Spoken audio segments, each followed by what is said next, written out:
I'm telling you, man.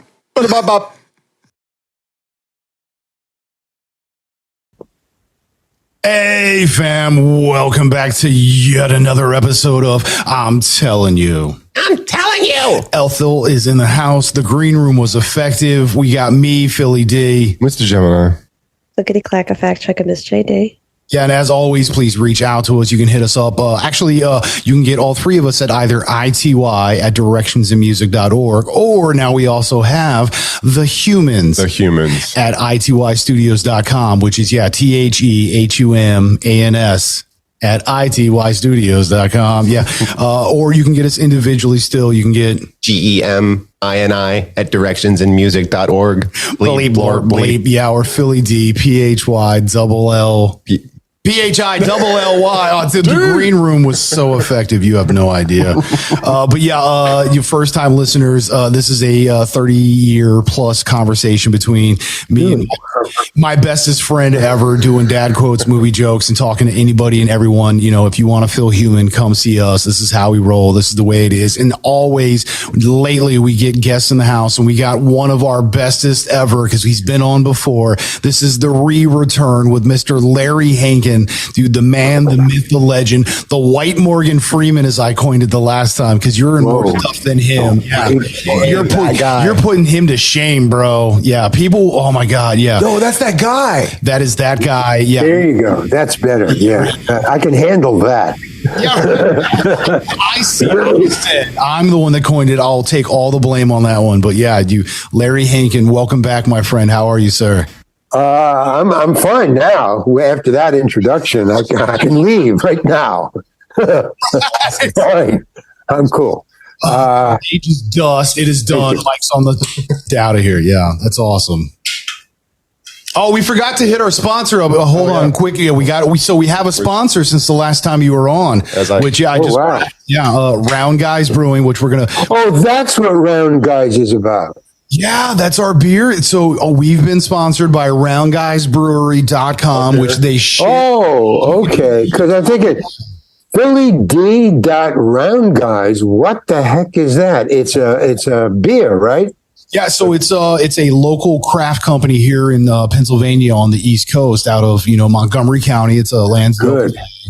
American beer. Good. Yeah, 11 years at it. The brewmaster's been making beer for almost 20 years. He's a 6-time American Beer Fest judge. Like, this guy has a palate. He knows how to make beer, and he loves having fun. Dude, my guy Scott is amazing as a person. He's even doper as a brewer. Well, he has a love for the beer, for the community, all of it, for the art form. Yeah, roundguysbrewery.com. Right up here. But now that's okay, cool. Yeah, because so you had asked us about it before, and it was like, oh yeah, we're just trying. It's didn't send me a box or a crate. So here's the deal, because this just happened. We hadn't worked it out yet. Yeah, that was my suggestion. Thank you. Yeah, we're going. You should send some beer to Round Guys beer to each individual, interviewee. Happening. And get them really happy before you go on the air. Correct. Well, as we also just in the green room before we started this, we came up with. We've been talking about how there's like a drinking game with how many movie quotes we do. So it's like, hey, now we'll just send the beer to the people that we're doing. Now, when we do the green room, we can play the drinking game where it's like every time there's a movie quote, you get beer, and we all get to do it together. So regardless, I'm sending you some beer. We're gonna figure that out by itself, because it's even after the fact. I don't care. However, the next time we do this, because it's going to be again, you will have the beer prior, and we can all play the game together. Okay, the timing's got to be perfect. Oh, we'll make it happen. We will make this happen for you. Well, I mean, I got to drink the beer right before I go on. That's the important thing. Oh, you're going to drink on air with us. It's going to be fun. Oh, on air. Oh, my God. Well, yeah, because that's the thing. Cool. So anytime anybody says a movie quote, it's like, damn it, and you got to drink your beer. Oh, I see I get the game. Okay, yeah, that's kind of cool. All right. We figured it out. We're like, we're gonna try it. It's the green room. I mean, that's the thing, is the green room is like where everybody's hanging out. It's the family, the friends, the entourage. You're behind the scenes. Where is the green room? So technically it's still just the studio, although we are in the midst of building 2 sets of studios. So we have a green room studio and then an I'm Telling You studio. It's in the works. It's happening. Oh, okay. Cool.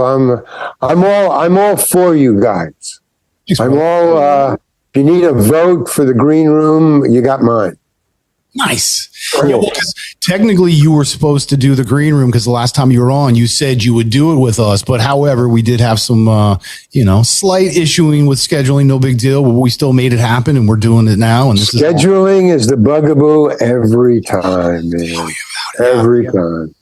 Yeah, we've joked about if we double schedule, and it's like, hey, we got a friend that's kind of here at the same time as you. Do you mind doing this with us? But sometimes it's like, hey, I can't be in two places at once. And it's like, we get that. That will happen. That will happen. Yeah. Hey. Okay.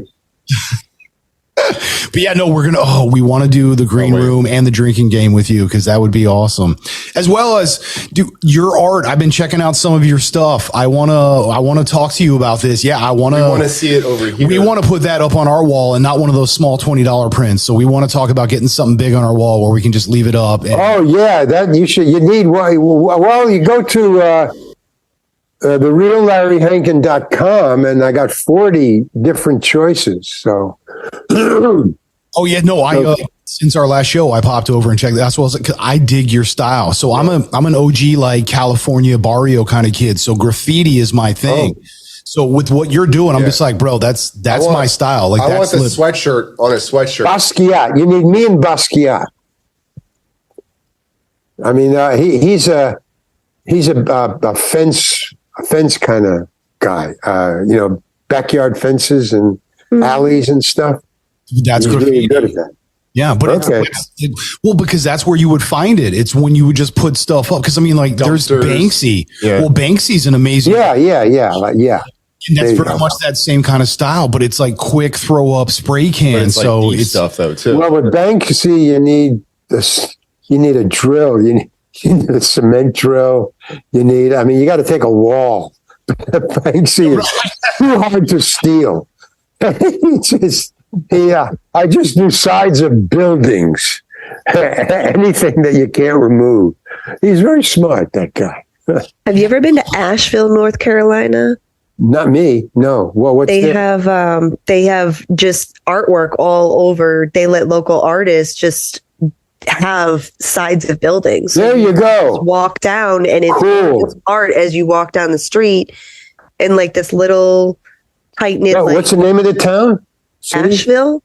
Asheville. Yeah, it's like a hippie area. It's a really good. Well, area. I picture that would be like an old. Who would I say? Like Michelangelo Rome. If you look at old drawings of the cities and back in the 15th century, there was no billboards, but the painters just painted on walls. Everything. I mean, it must have been like downtown LA or like Asheville. I'm sure. Nice. Well, you go over everything's your canvas. If you go over to Europe has a lot of graffiti walls. And I mean, I'm talking like Spain, Italy, Germany, all like. Oh, yeah. Okay. Yeah. I dig that stuff. That's really cool. Yeah, especially Germany, because Germany's huge on American hip hop and has been for a long time. So and it's very much like 80s, 90s true hip hop, where it's like breaking, graffiti, MCing, knowledge. Like it's the 5 elements of hip hop. Like they super celebrate it over in Germany. It's beautiful. Really? Yeah. Well, all I know about is the walls, the drawings on the wall, the paintings on the walls, and in the old days, back in the day. But hey, man, I'm all for it. They're taking them down now. People get like PO'd now about that. Hey, why are you painting that wall? Or they're painting over art, which is really weird. I don't get that at all. Why would you paint over something that's really cool? You know what? Back in the day, like old school New York style graffiti, when you would bomb a train, it was like sacrilege. Oh, yeah, like the trains. Yeah, like that. If another artist came and bombed your stuff, that was like straight diss. Oh. Well, the beaches down here are cool because they have, walls for, I don't know, sand or the water or whatever. And that's all graffiti. They do have walls for graffiti now. And you can bomb somebody else's graffiti. And it's just over and over. The paint, And this has been going on for years, so the paint must be about that thick. Yeah. Just people bombing other people's High traffic areas. Yeah. Yeah, but I mean, that's just the. If the Oh, yeah, there you go. Oh, there you go.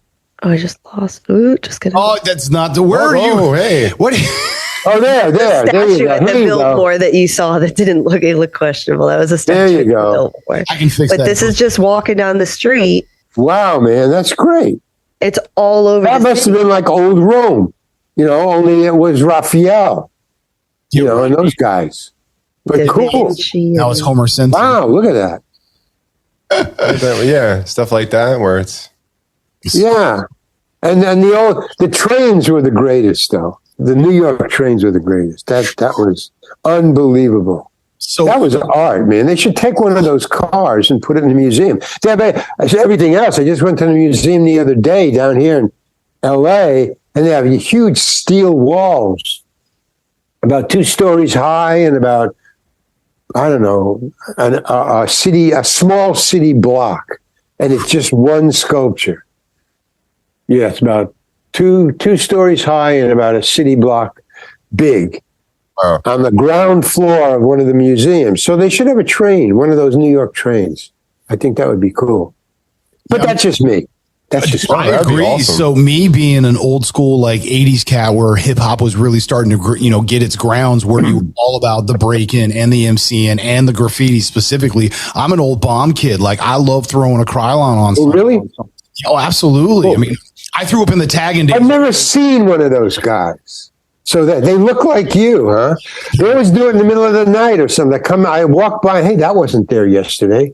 Yeah. It always got me Boom. overpasses. Like where are they strapped up? Like how they you just dangle, bro. like they're just hanging on to stuff just on the overpass, like writing, Yeah. I think Atlanta, there's like this notorious graffiti artist that pops up in the middle of the night, and you just wake up the next morning and like there's this whole piece of artwork everywhere. But it's like, That's how it goes. nobody, I don't think, has artist? caught him to know exactly who it is. So it's like a mystery of who this person still is. Well, I'm kind of for him, unless it's dumb or stupid, and then I'm not. No, it's good. I mean, it just there's other measurements Is he wearing besides the graffiti, but some graffiti is just. Well, but so if it's proper graffiti, meaning it's a part of hip hop, it has to have education in it because that's one of the 5 elements of hip hop. Oh, really?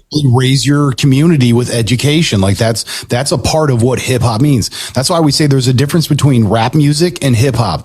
Rap music is cats just rhyming, horrible in-bombs with in-bomb after it. And it's like, dude, this is stupid. And you're a waste of time. Hip hop has culture. It has beauty. It has representation. It tells a story. It's a lesson. Hip hop. That's why it's like Wu-Tang is for the children, because Wu-Tang is hip hop. They're all about, MC and lyricists, supporting their community, education, all of it. So, I mean, true graffiti is a part of hip hop because it came to party. educates.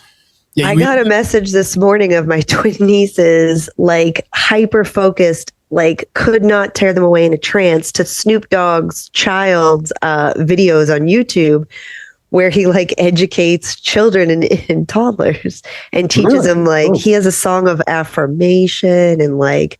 Well, yeah, his new stuff is actually great. I've heard some of those. And he's big in giving back to his community too. Like he's a football coach. Like he's been very active in his the schools that he grew up in, as well as his children's schools, and like giving back and making sure that he's building the community that should be there and not keeping kids out of trouble and stuff too. Why don't people know about this?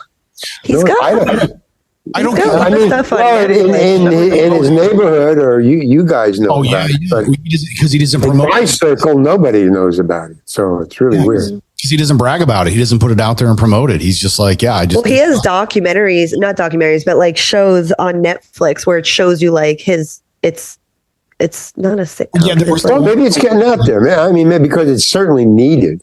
I mean, that should be what's going on. Positive influences, leading by a good example, is definitely always needed.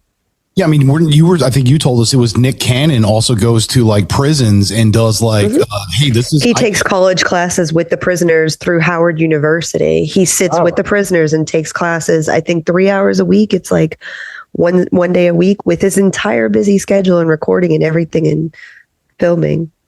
Cool. But Yeah. Dude, yeah, we really love cool. that kind of stuff. Absolutely. That's why I was like, dude, I love your art because it reminds me of that. Like it has like, I mean, you say Basquiat, but to me, that's hip hop. There's a rawness. There's almost like a cartoonishness where it's like, hey, this isn't actual, even though it's like, yo, I'm actually depicting that's something real. And I think a lot of your art that as I went through it, like there was an emotion that I felt with it. Like to me, that's real. That's education. That's hip hop. That's graffiti.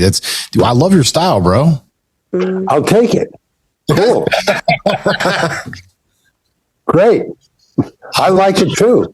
Bro, so you told us about That's all that really matters. Your episode in Barry where you had your Russian accent. After we did the show with you, we went and all like started watching and whatever else. We loved your accent and your character, man. Like you freaking sell it, bro. Like you're a dope actor, man. Like literally love and respect, man. We appreciate you so hard.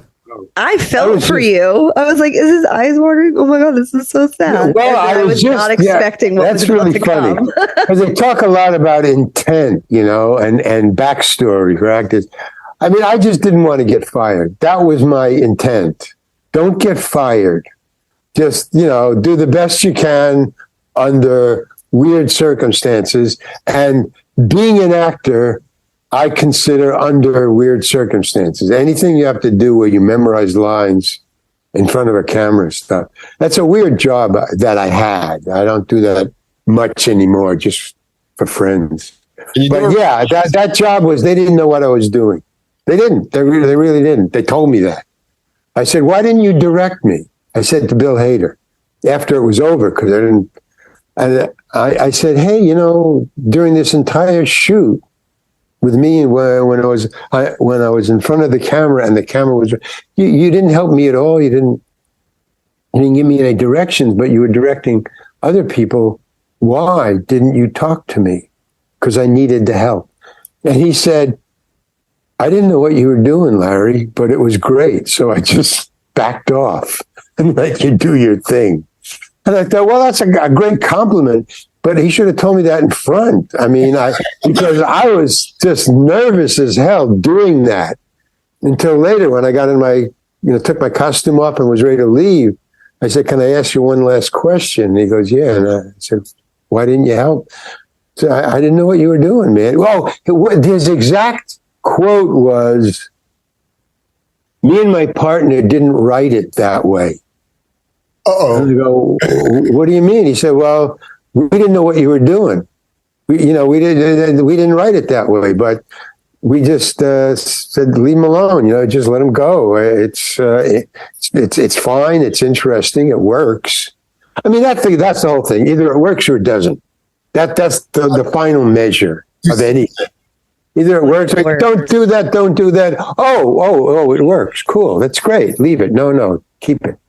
Yeah, I mean, it's those kind of things. Did they really wrap you in the blanket and carry you out? Or is that somebody else? No, that's somebody else. Yeah, those okay. Get carried out. Because all that kept going through my head was when you were telling us about like how you didn't want to drop Petty Marshall and how you were so concerned. So my thought was, oh my God, if that's really him, like, what was this conversation like? You better not drop me. Like, oh no, she didn't care. That's the thing about Penny. Yeah. She wanted to know. She says, no, don't worry about it. And I was thinking, I can't drop the star of this series. I can't drop her. What's going through those guys who's carrying the body out. If it was really you inside. I don't know about that. No, whatever it was, it wasn't me. I don't know. I always wonder that too when they're carrying out a body that's supposed to be heavy and you can't see the head. And I always, or when they throw something off a building, you jump off a building and you see the body going down. I always wonder. Now, sometimes you can tell because the body is falling just like, a bag of, I don't know. That's it's not a body. It's not a real body. Just like there. Oh, and sometimes it's a real guy. Holy cow. What kind of trick is that? Yeah. Well, I remember in one episode, I don't know what the episode was, but I had to push a guy off a balcony, and that was I didn't go, and they got a stunt guy to do it, and they had the boxes down there. They fall on It's really weird. I didn't know about, mattresses or anything. But what they don't use mattresses anymore, or maybe they never did. They use empty boxes. They just take regular boxes that you pack clothes in, when you're moving, those big boxes about like that. And they just empty them. They're empty. They make them. They put the top on, and then they just pile them up. And, and this was about 2 stories. It was at like a train station or like a department store where you have you can look over the edge and you can see down. There's a center thing. So I had to, I was a bad guy and he was coming for me. So I had to push him and he goes over the railing and he falls 2 stories down and obviously dies. But what below them, below where he's going to fall, they had these, about three levels of boxes piled down there. And there was a stunt guy. And he says, okay, now you got to hit me hard because I've got to use that energy of you pushing me to go back and flip me over the railing. So you got to, don't be afraid to push me. He kept on saying that. You got to push me hard. And I'm thinking, I'm going to push this guy over a fucking balcony and he's going to die. And he's trying to convince me, no, it's okay. I do this all the time, which just blew my mind, I mean, okay. I said, okay. And then they said, roll. And I shoved him as hard as I could, which was right. Boom. And he goes over the balcony and he disappears. And I hear, boom. And I look down and he goes, whoa, that's like something else. What? Yeah, right. I can only imagine. Well, I do to shove him back down out of your neck, like, oh, okay, he's alive. We're good. Yeah. I mean, you just even though they keep on saying, "Don't worry," and insurance, and I've done this, and I'm a stunt man, and we rehearsed, and you don't want to do that.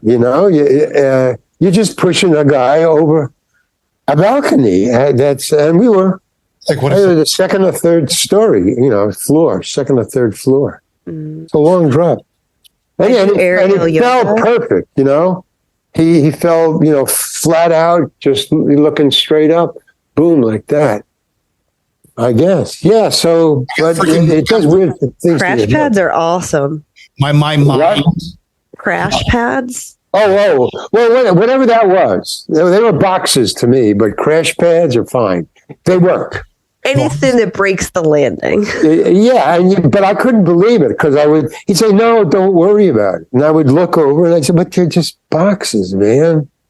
It's like I wanted mattresses, and then I would feel all right that I'm not going to kill this guy. But yeah, but movies is magic.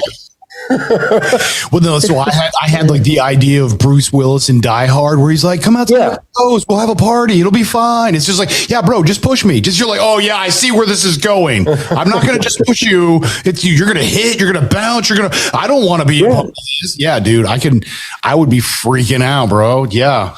And then you see on you ever watch what is it?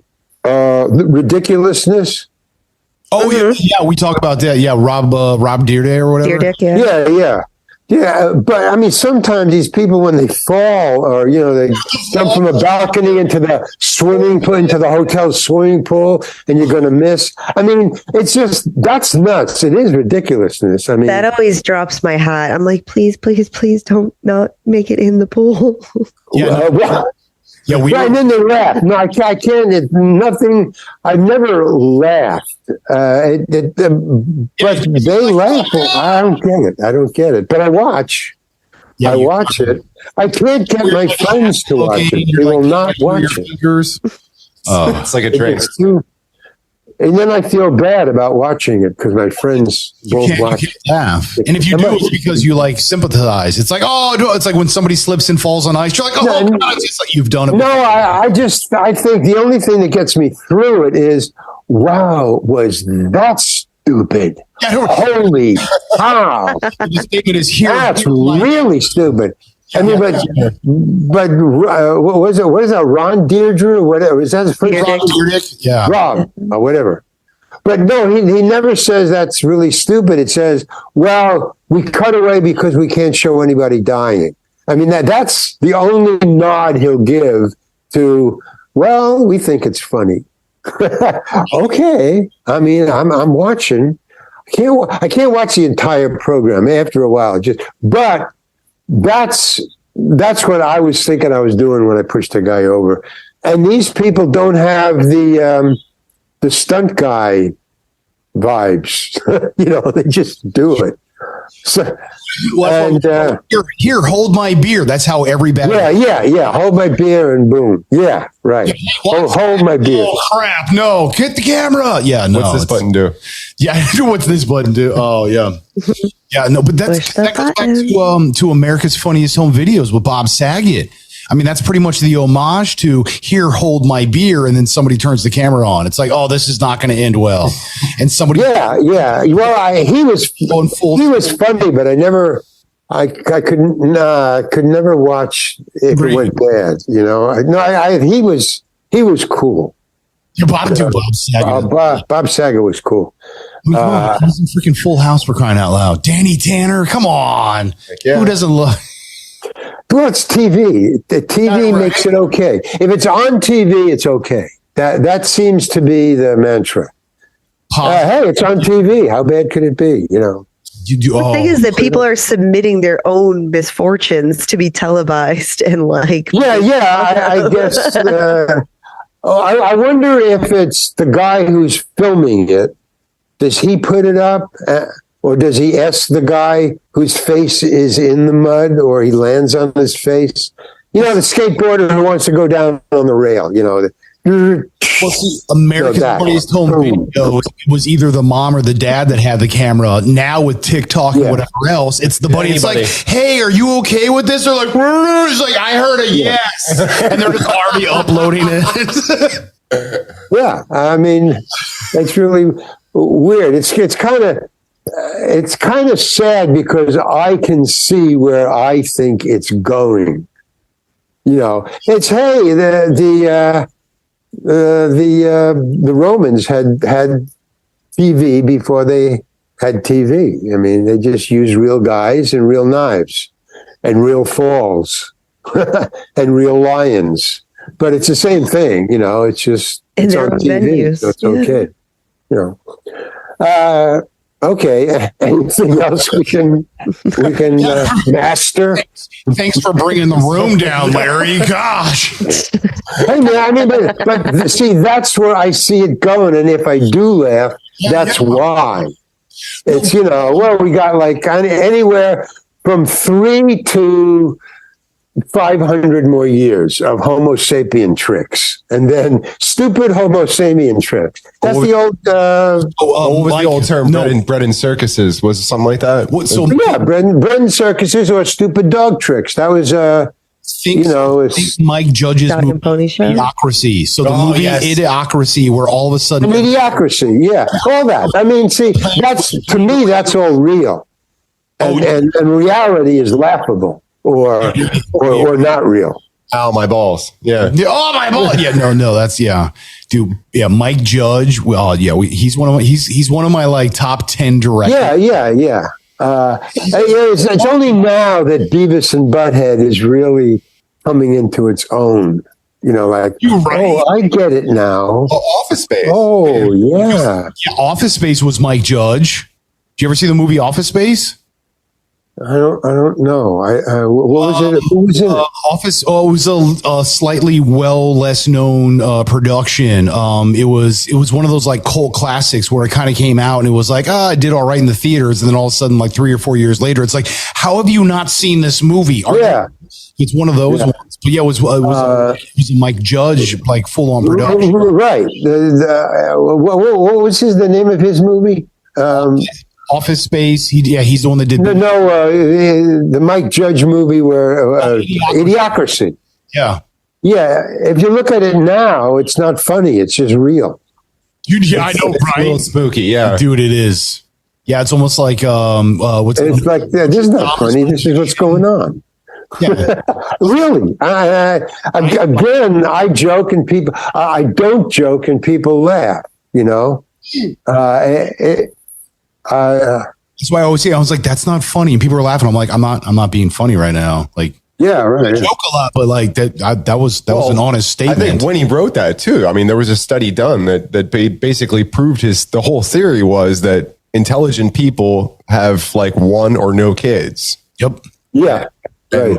Not so intelligent, not so, not as intelligent people have like 3, 4, 10, and what happened? Yeah, exactly. I mean, see, I was raised in that family, the not so, it wasn't not so intelligent. It was, we don't want intelligence around here.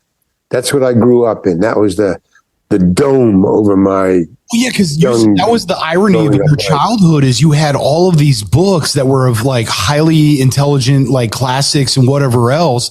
And, when you had the opportunity, it's just like those were there because it's like, oh, that's what the neighbors have. It was like you were keeping up with the Joneses and it looked good, but you actually got to read them. And it was like you didn't know they were the classics. So you actually got to read like really dope books when you were younger without knowing they were like the ones you should have been reading, right? Oh, yeah. I mean, yeah. I guess I was lucky. It's kind of, because my parents, maybe I mentioned this before, but my parents only bought things that would impress people, their friends, when they came over. They never used any of it. It was just to look good when people came over. So we had like, the encyclopedia. It was a music. What? It was a talking piece, like air quotes. Yeah.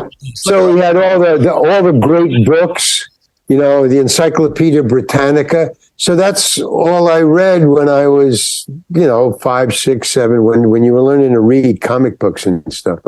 I read those things because that was the only thing in the house to read, but they didn't like intelligence. They were what we call now not bright people. I don't want to get too into the weeds here, but choose your words. But it was not a great place to grow up in, teaching wise, I guess. But now I read Cervantes and I read Tolstoy and I read all that, but I didn't know what I was reading. I was just reading. It was like a comic book. But now I have the images. Now when I, sort of thumb through it, I see. Oh, right. Yeah. It's what stories were based on. They were just good stories. Basically, they were just good stories. Well, so now let me ask you this. With that in mind, what would you say, how much of that has actual influence on your art, like the literal paintings that Everything. Like percentage? I mean, when I write, I don't write because I listen to hip-hop or rap, although I do. I write because I saw this or I read that or, from before I went to college. Anything I read before I went to college. I think college was my mistake. If I have any mistakes in my life, it was college. Now, I don't know, if you went to Harvard and you're a lawyer, good for you. I'm not a lawyer. I didn't go to Harvard. I went to Syracuse and I studied industrial design and I became an actor and an artist and a poet. So go figure. I just didn't use anything, but they made, the assignments, like in high school and stuff. That was familiar to me because of my house. Oh, I remember Cervantes. I was reading that when I was 10. I could do a book report on that. But not because I was in high school, it was because, it's familiar. That was in my house. Nobody read it except me. But, and it was funny. I laughed. When I read Cervantes at like 10 or 11, I laughed my ass off. That guy is funny. Cervantes. Don Quixote is a great book. Oh yeah, it is. That was the comparison. The comparison is just like I do not Seuss and I do not like green eggs and ham. You're over here just like Don Quixote. It's just like, wait, what? Well, no, wait a minute. Nothing wrong with Dr. Seuss, man. Oh, but you agree. Nothing wrong with Dr. Seuss. That's the comparison. Is your other peers were literally reading comic books because that was when comic books were really at their height almost, where it's like all the stuff. Well, yeah, I guess are you talking about classic comic books and the OGs. We're always talking OGs. We don't talk new stuff. What's OGs? Yeah, what? Original Gangster, OG. Yeah. Original Gangster. Yeah. I guess, I mean, like, see, the thing is, luckily for me, I don't know what the deal is, but I was there's two people I found in me. I'm like schizophrenic. There's the one, the conscious one. I guess we all are, and the one that is just totally run by my hearing. It's subconscious. It's the music that I remember but don't know that I'm listening to it until late. Or books that I read, it just goes in one ear and it doesn't go out the other ear. It gets stored somewhere where I can't get to it consciously. Pop out at the weird. But when I need it, or when I'm painting, yeah, this is like Picasso, this is like Cézanne. I mean, the colors, I'm not that good, but I know where I'm pulling from. At least I have a reference point. That's all I'm saying. And it was just stuff that I heard or saw, but it didn't register consciously.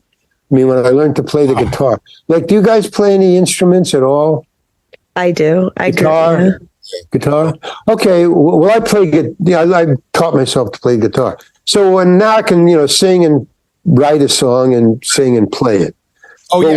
So we're making Wikipedia true. We're singing now. To be on The Masked Singer. Yeah. No. What I'm talking about is you're playing the guitar. I'm talking about guitar. I don't know the other instruments, but you're playing the guitar. You have the fingering, which is the notes, but you have the strumming, which is the chords and the rhythm. And then you have the memory of the song that you're singing. And now you're singing. So you're just having a fun time. You're not thinking about the hand or this hand you're just playing. And then I always wonder as I'm playing and I look over here to this hand and I'm going, I'm playing and I'm singing this song and I'm having fun and people are singing along, but who's taking care of my fingers? I'm not thinking about it. I'm just having fun. And it's going to the right notes. It's hitting the right things. Now in the beginning I was teaching it, so I know it's muscle memory. I understand that. But I'm not thinking about it and I'm not taking care of it. And there's a lot of things that go in. Autopilot. It's autopilot. Right. So if that's going on and I'm conscious that's on autopilot and I'm not thinking about it. If I'm thinking about the fact that I'm not thinking about it, that's what I'm talking about. How much more is going in and I'm seeing that I'm not thinking about it and it's going in and it's registering and I'm also doing it and I'm not thinking about it. It's almost like when you know what I'm saying? About what your fingers are doing, that's when you mess up. And then you start thinking, exactly. When I start thinking about it, that's when I make my mistake. So it's how much of the subconscious and unconscious is really most of your conscious waking hours. That's why the only good I can glean out of my weird upbringing is the stuff was there, and luckily nobody was paying attention to it, not my parents. But there was nothing else for me to pay attention to, so I had to pay attention to that. And I lucked out later, now that I'm writing. Okay, I remember reading Jack Kerouac, and I remember, I haven't read anything new in years. So I just started reading again because I stopped acting. I'm reading now. Holy cow. There's a lot of interesting stuff in me. But so where was I getting all this writing? I wrote a book. Where did I get the chops to write an entire book? Because of my upbringing. It was just in the house. And I recall the jokes in Cervantes and Don Quixote. I remember those. I mean, I'm a comedian, so I have a proclivity for that. Well, but I have a proclivity for it. A lot of people have a proclivity for helping others or being a doctor. But I mean, I can remember that shit. I mean, freaking Sancho Panza always attacking the freaking windmills because it's a giant with arms. He's like, "How dare you, good sir?" You're like, "That's it's just a." That's Don Quixote. Sancho Panza told him, "Stop tilting at windmills, old guy." That was the relationship. Old guys don't do what you're doing. Chivalry is dead. Well, when I got into a fight in college, I learned very quickly chivalry is dead. I don't even think it ever was, frankly, but okay. So I have a question for you. Yeah, You said I know where this is going. No, you said a hot minute ago, you do listen to hip hop / rap, however you want to quantify it. Yeah. What is one of your favorite lyricists? Not so much like band or group, but literal lyricist. So poet out of hip hop / rap artists that you listen to. What's your go-to? You're like, you know what? I want some hip hop. You're going to put this individual or group on. What is that? Well, the first name is Jay-Z, but there's one old back in the day guy who Grandmaster Flash. Yes. I love you, Larry Hankin. You are awesome. I approve of your taste and I want to be your friend. Yeah, Grandmaster Flash. Which he's true hip hop. Well, but so that's why I said, man, earlier, hip hop really embraces the 5 elements, which one of those is education / caring for your community, but with an artistic output. Yeah. Entertain and not artistic, and entertain. Artistic, yeah. Craft, yeah. Artistic, yeah. But it's entertaining art craft. You know what I'm saying? Oh yeah. There's a lot of art. I just went to the museum yesterday, day before yesterday, big LA museum, and a lot of stuff is great, and a lot of stuff I recognize, and the Picassos and all that. But there's a lot of stuff that's I don't like. I don't like it. I don't know why it's here, except maybe because it's just part of the past. I mean, this is what was going on at that time. But it's got to be entertaining. I mean, you could have, but art, I call it art, I call it craft, I call it entertainment. It's all kind of one. Have you ever it's got to be teachable. Something there, some puck, some heart, some solid something in there, That's why I said some reason. Hip hop embraces. Have some meat to it. Some meat to it. Yeah. Close to the bone. Have you ever seen the movie Beat Street? What?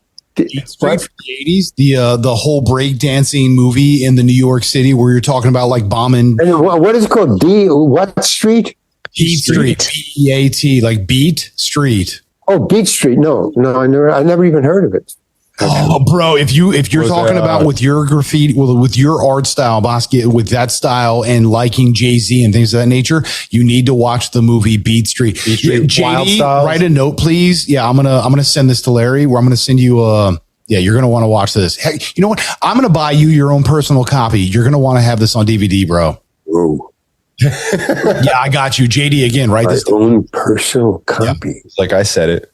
Yeah, there. Well, okay. I have never said it, bro. There's a white guy in it. No, maybe not. I don't think he's so. Italian. I don't know. Yeah, he's Italian.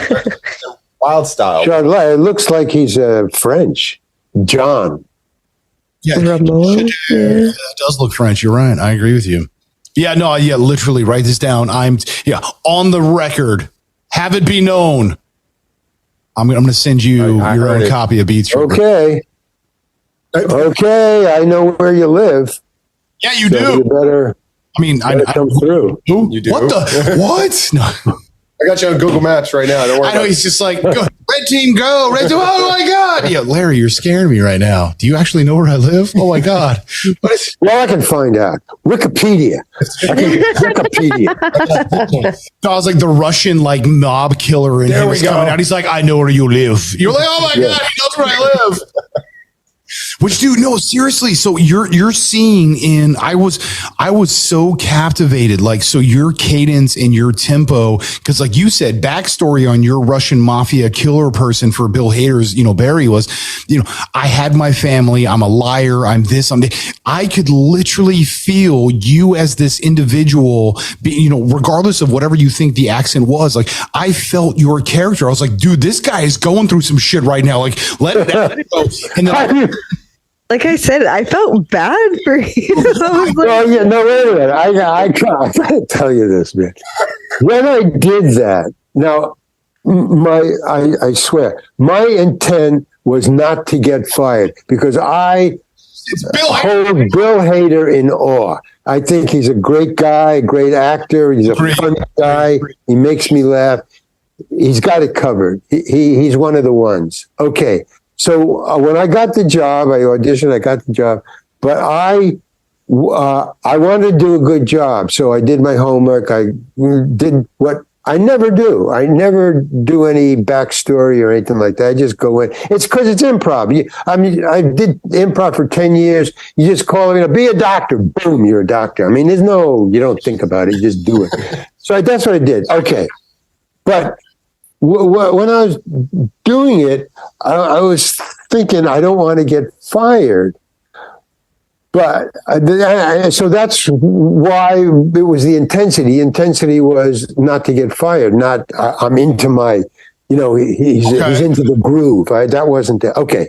Yeah. So in one of the last, they shot me for about an hour. Now, if you keep on doing the same part over and over for an hour, because they're filming, and that's how films are made, stop, go, and a different angle, blah, blah, blah. So that's also rehearsing. You keep on doing it. You get further and further into the character. And that again is subconscious muscle memory. It has nothing to do with my conscious thing. I'm just trying to do it again for the director, not rehearse and get into it. Yeah, okay, so I'm following what he's saying for my own reasons, okay? And one of the last shots, this was my last shot. They shot it about 3 or 4 times. And this is my last shot before I'm going home. And about the third take, I was really into the character, and I could finally feel what you and JD were talking about. Oh, I get what this guy is going through. Again, consciously, because you can't lose yourself in the character. Okay. And I heard, and my bottom lip started to tremble. And I thought, I'm not even doing that. That's like my fingers. I didn't even think about trembling my lips. But my body had gotten into that space where it was reacting to my wife leaving and the kids. So I lived with, and I heard a whisper. You're not supposed to talk during a take. And I heard somebody say, his lip is quivering. It's just enough to snap you out of the, but I just kept on going because I want to get out of here. I always want to go home. I don't like too much blah, blah, blah. Let's just get it. So I thought, no, don't make me break. Don't get me out of this. And then I think I did it once more. And I said, I hope he prints that one because I had nothing to do with that. And then they did one more take. Home Alone. Yeah, the donut scene in Home Alone where you finally got it and everybody just it's like cut. It's like, oh my God. You're like, what is so freaking funny? And yeah, the donut fell. Yeah. My intention and my way of doing my job of laying bricks and fixing the pipes is my way. And it's not necessarily what, the director or the writer had in mind. Generally, if it's a serious part and a big part, you get together and you talk about it so everybody doesn't go off, because just writing, you can interpret any way you want, so but we never talked about it because it was a small part, Stovka.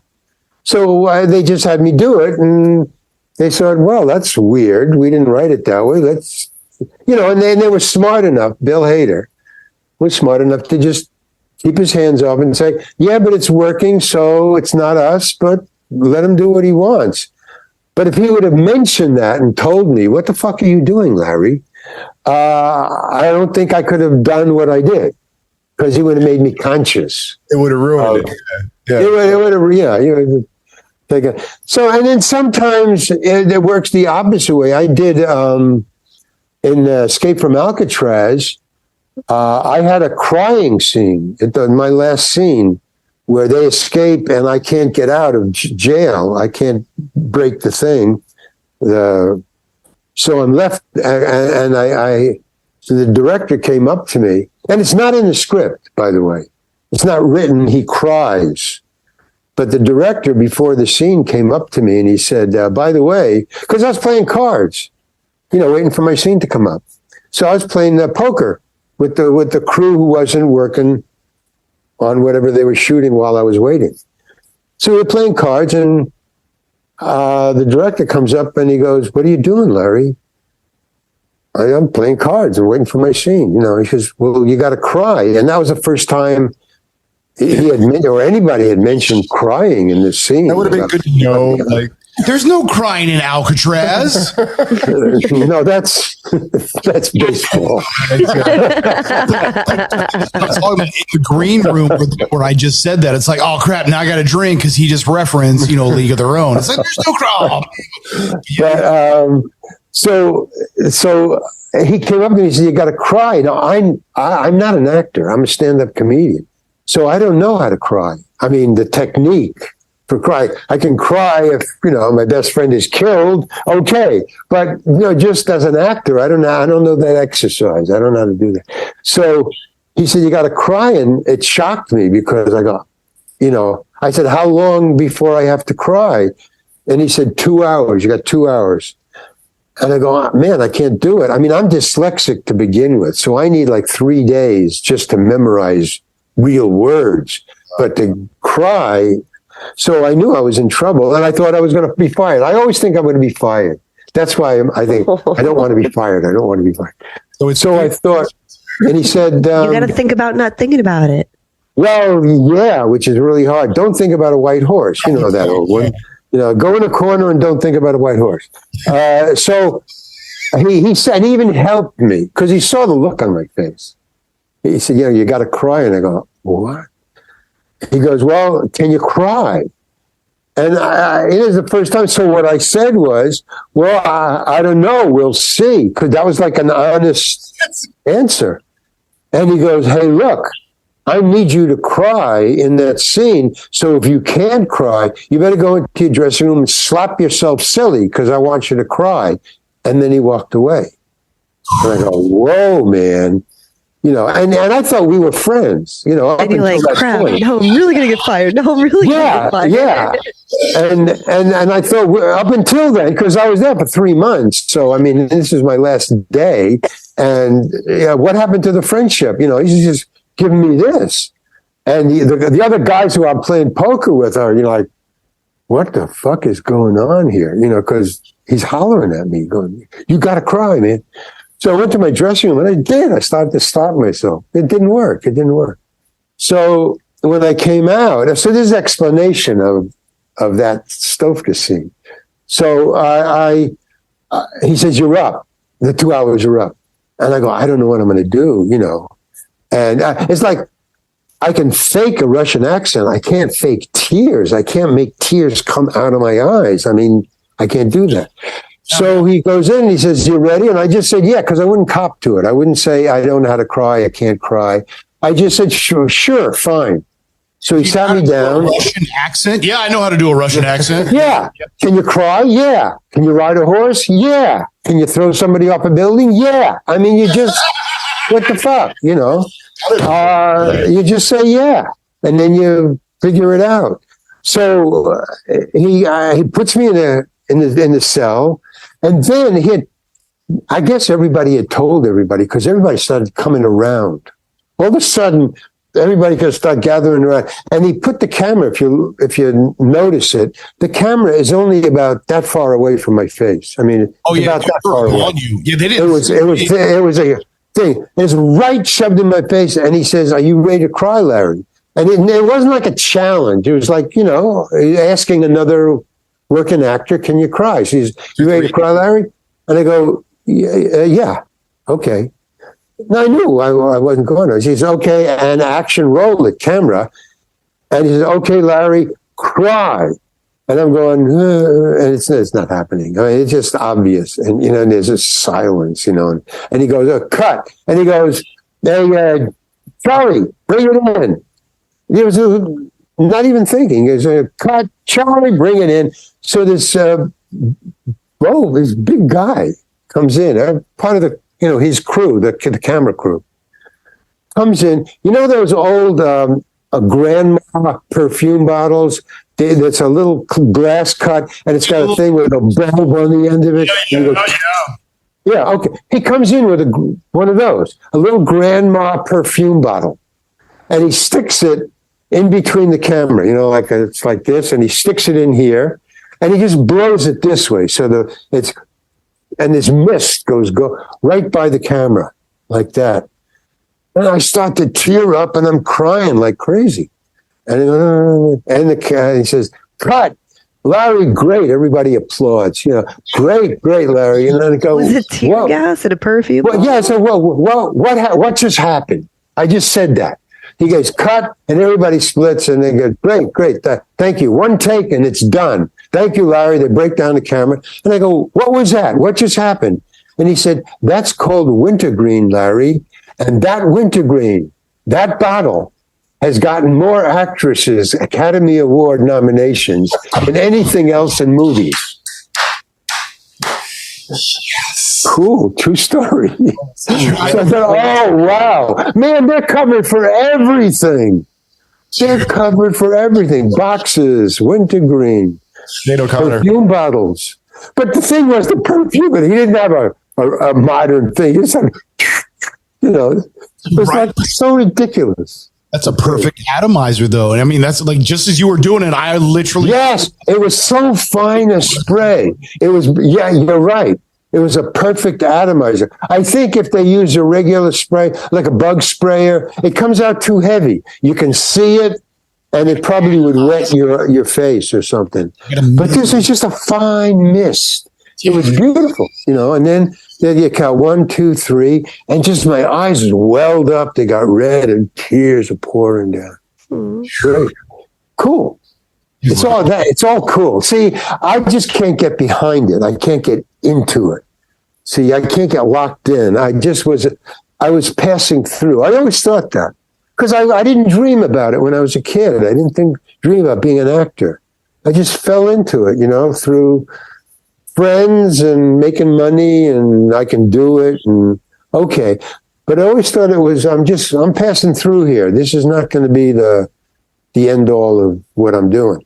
Right now, I'm writing books. That's what I really want. That's like that guy. You got to get that guy, that book. We'll insert definitely here for you right now. That guy. Yeah, if there's any, when's the actual release? What's your? At the end of this month or the beginning of March is what they won't tell me until it's. I haven't gotten the final galley, as they call. I'm learning book speak now. Yes. Well, once you know galley and drop. When are they going to drop it? That's publishing. When are they going to publish it? When are they going to drop it? And when do I get the galleys? So the final galleys. And I haven't gotten the final galleys, which is my final shot at making any kind of corrections. And once I okay that, it's published. So I'm looking for sometime this week, I think, or next week. I'll get the galleys. And then boom, it'll be published. It's great. It really is. I read it the other day. Excuse me? I said it's very exciting. Yeah. It is, because it's something that I've been working on that's something I've wanted to do. That's not a job. That I wanted to do that, all my paintings and stuff. And I wanted to write. I've always wanted to write. I really want to do that. I can't not do it. Let me put it that way. I can't not write. But I cannot act. If I don't get the job, I go, okay, cool. What I do though. That's a great attitude to have with anything too, because you're not attached to anything. Yeah, I mean, well, I got that. Yeah, you just can't be attached to it. It's too. Yeah. Well, because I didn't dream of being an actor. I always kind of dreamed of being a writer or a comedian or a painter. I mean, I wanted to do that when I was a little kid. I would watch Milton Berle and think, wow, that's a great thing to be doing.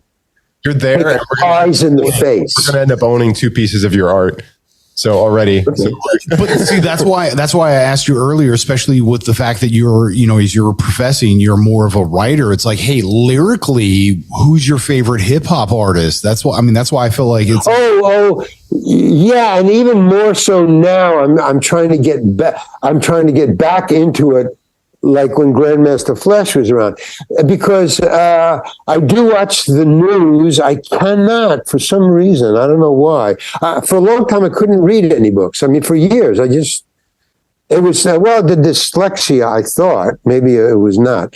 But if I saw a page of printing, when you open a book, a page of printing, it just was too confusing to me. I couldn't make sense out of it. I something with the dyslexia. So I stopped reading. Now, and the same thing with hip hop. So now I'm starting to get into hip hop and listening to hip hop again, like when I wanted to read books, and now I'm starting to read books. So I get my information from books, hip hop, and certain newscasts. But I don't watch narrative anymore. I don't watch stories anymore. Yeah. They don't interest me. There's nothing on television that's really, it's boring. I watch for a while and then I start watching the camera work it just... That's why I say I don't judge, but I do judge on style points. I don't care what the content is. If you're doing it right, if you're putting I'm like, oh, that was a nice, you just see the way it just translates. Yeah. No. Whether it's music, video, whatever, it's like the production. When there's that guy behind the scenes, it's just like, here, this is the best. You're just like, oh my God, that was beautiful. Thank you so much. Some rock and roll guy just, in an interview on television that I was watching, and I don't even watch many of those. But he did say one thing that just like, and they're all through your life. You get these one little things that you don't even know who said it or why they said it, and it's just brilliant. He said, they were talking about music and learning stuff and blah, blah, blah. And I don't blah. And he just said, I love learning. I just don't like to be taught. Boom! Whoa! Give me that again, man. That's more of that stuff. So yeah, that's how hip hop. Now that's why I listen to hip hop. They're not trying to teach me anything, but I'm learning a lot. That is the most. That's what I mean by entertainment, art, craft. Yes. Don't give me the teach. Don't give me the tell. And I don't. Fuck you.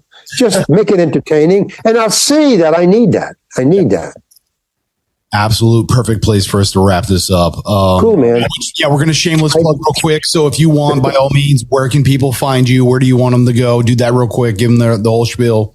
No, just buy the book. It'll come out. It's called That Guy. You'll like it. You're better off buying it. Okay. And go to the real Harry Lankin. The real Harry Lankin. See, I have dyslexia too. That's dyslexia. That's proof of there dyslexia right there. Larry Hankin. Yeah, but like that. LarryHankin.com to view his artwork. Second man. That's the second person. The second person is what do you call it? Memory. Memory. What was that?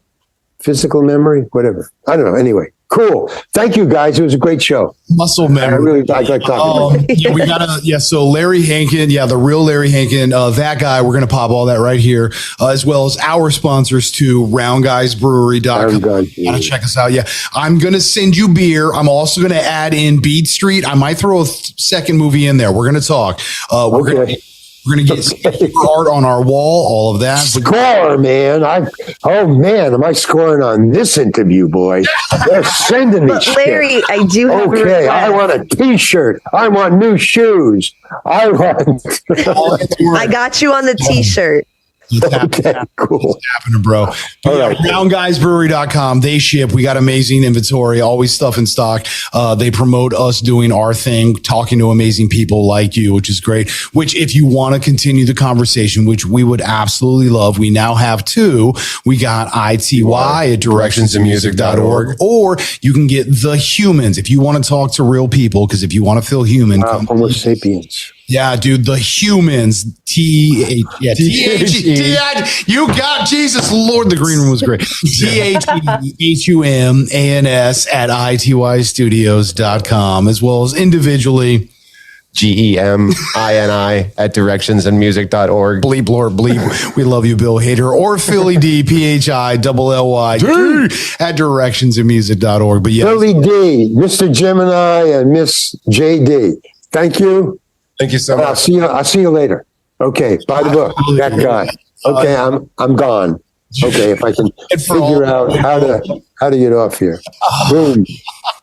And fam, we love you. We appreciate So much fun. you. Yeah, be good to yourself. Be good to everything else. Much love. Peace. Peace.